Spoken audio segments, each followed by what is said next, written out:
নাই, আছে না নাই? ধন সম্পদের অভাব নাই, নিজের নাম লিখতে পারে না। আরেকজন দেখবেন ধন সম্পদ নাই কিন্তু শিক্ষিত, তার সার্টিফিকেটের অভাব নাই। ঢাকা একদিন এক রিক্সাওয়ালার রিক্সায় উঠলাম। রিক্সাওয়ালার কথা শুনে আমার কাছে বড় ভালো লাগলো। আমি বললাম, এত সুন্দর কথা, আপনাকে দেখে তো কোনো রিক্সাওয়ালা মনে হয় না। রিক্সাওয়ালা ডাক দিয়ে বলল, হুজুর পড়াশোনা কম করি নাই কিন্তু চাকরি খুঁজে পাই নাই। এই দেশে যেই পরিমাণ ঘুষ, শিক্ষিত লোকেরা চাকরি পায় না, মূর্খ লোকেরা এখন চাকরির জায়গায় জায়গায় বসে আছে, ঠিক কিনা বলেন?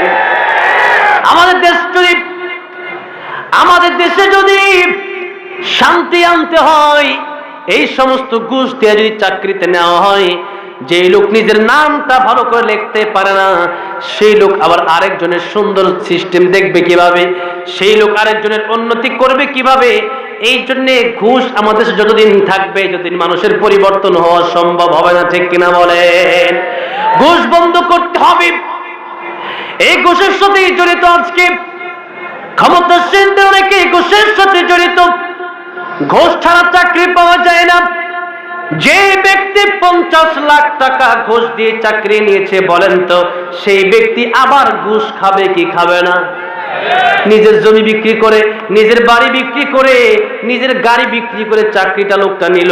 এখন এই লোকের এই টাকা উঠাতে আবার ঘুষ খাওয়ার প্রয়োজন।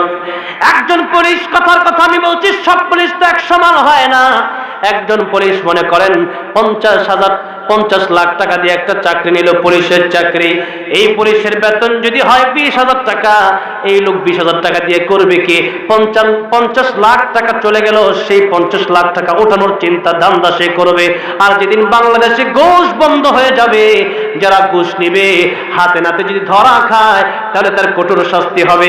এই আইন যেদিন করা হবে, কোরআনের আইন যেদিন বাস্তবায়ন করা হবে, সেই দিন বাংলাদেশের মানুষ শান্তিতে থাকতে পারবে, ঠিক কিনা বলেন? এই জন্য ঘুষ বন্ধ করতে হবে। আপনারা এখানে হাজার হাজার মানুষ রয়েছেন, কিন্তু যেই ক্যামেরাগুলো এখানে এসেছে তাদের মাধ্যমে হয়তো লক্ষ কোটি মানুষ এই কথাগুলো শুনবে। আমার কথাগুলো অনেক এমপি মন্ত্রীরাও শুনে আমাকে কল করে, তুমি এইটা ওইভাবে বলছো, ওইটা ওইভাবে বলছো। আমি বলি, আপনি বললেই কি? আমার কোরআনের কথা বলতেই হবে। আপনি করেন আপনার কাজ, আমি করি আমার কাজ।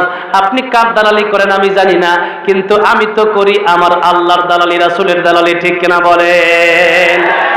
এই জন্য ক্ষমতাসীন যারা আছেন, যদি তাদের কাছে আমার আজকের এই ভিডিও ফুটেজ যায়, যদি আমার এই কথাগুলো আপনার কর্ণ করে পৌঁছায়, অবশ্যই আপনার মনে রাখতে হবে, আপনি চাইবেন, আপনি এমপি, আপনি মন্ত্রী, আপনার এলাকার লোকদের এই ঘুষ আপনার বন্ধ করতে হবে। আপনি যদি বন্ধ না করেন, কিয়ামতের কঠিন ময়দানে যত মানুষ ঘুষ দিয়েছে, যত মানুষ ঘুষ নিয়েছে, তাদের সবার জিম্মাদার হয়ে সবাই জাহান্নামী হবে। কিন্তু সবার আগে আপনার জাহান্নামের আগুনে পড়তে হবে। এই জন্য নেতা হয়েছেন, ভালো কথা। আরে এই নেতা হওয়া এতটা সহজ ব্যাপার নয়। আপনি নেতা হয়েছেন, ওমর আমিরুল মুমিনিন ওমর ইবনুল খাত্তাব রাদিয়াল্লাহু আনহু, তিনিও নেতা ছিলেন। তিনি নেতা হয়ে রাতের আরামের ঘুমকে হারাম করেছেন।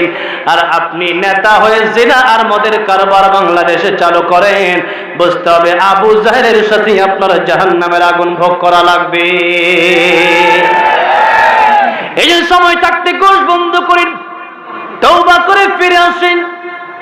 আপনি মনে করবেন না আপনি চলবেন, আপনি মনে করবেন না আপনি এমপি, আপনি মনে করবেন না আপনি মন্ত্রী, আপনি মনে করবেন না আপনি ক্ষমতার লোক। আপনি এটা যদি মনে করেন, বড় ভুল হবে। আপনার চিন্তায় থাকতে হবে, মিন নুতফাতিন খালাকাহু ফাকাদ্দারা। আমি চেয়ারম্যান নয়, আমি